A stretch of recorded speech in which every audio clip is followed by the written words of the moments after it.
In 2001, a billionaire inventor promised to reshape cities forever and spent $200 million to prove how badly he'd misread the world. Dean Kamen didn't do modest.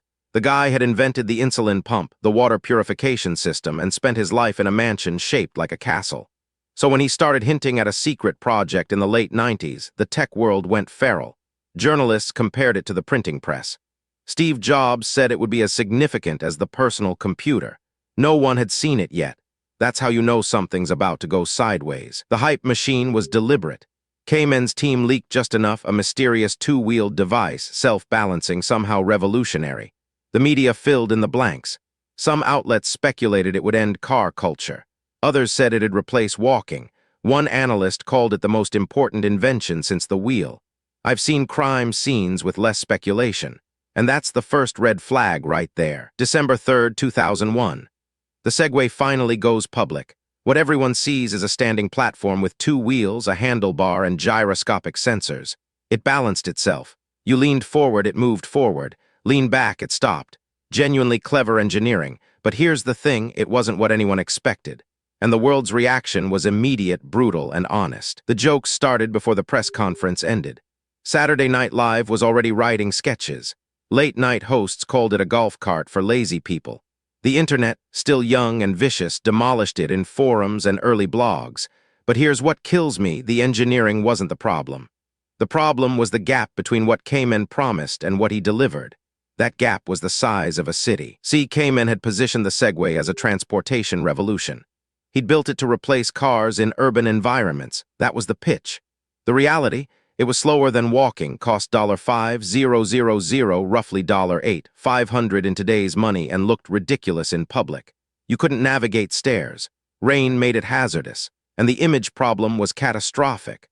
Early adopters became punchlines. The company had burned through $200 million in development and marketing before a single unit sold profitably. That's not a typo. $200 million. For context, that's more than most startups raise in their entire existence. And they'd done it on a product that couldn't compete with a $30 bicycle on any practical metric. Kamen had created the most expensive solution to a problem nobody had. What happened next is the part most people miss. Kamen didn't pivot, he doubled down. He pushed police departments to buy them for patrol. Some did. Imagine a cop on a Segway trying to chase someone. It didn't work. Tourism companies bought fleets for guided city tours. People made fun of the tourists instead of listening to the tour. The product found niches, sure, but never the revolution. By 2010, the company was struggling. By 2015, it had changed hands multiple times. The original investors never recovered their money. Some lost everything.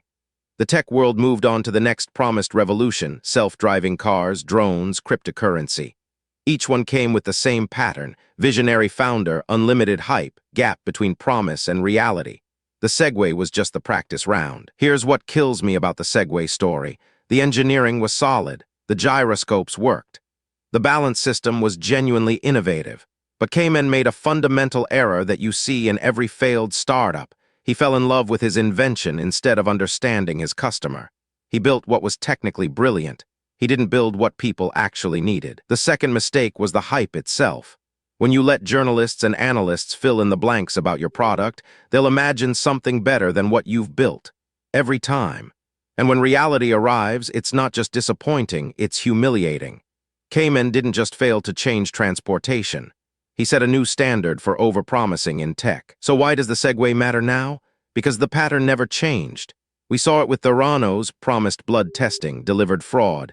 We saw it with WeWork, promised office revolution, delivered accounting disasters. We see it with every AI startup claiming AGI is 6 months away. The Segway was the blueprint for how tech hype becomes tech tragedy. The company still exists, by the way. Segway makes electric scooters now. They're actually useful. They sell. But nobody remembers that version. Everyone remembers the joke, the punchline, the moment when billions of dollars in hype crashed into the wall of reality. And that's the real lesson here. In tech, your reputation is built in years and destroyed in seconds. Subscribe. Every week we expose the gap between what tech promised and what it delivered.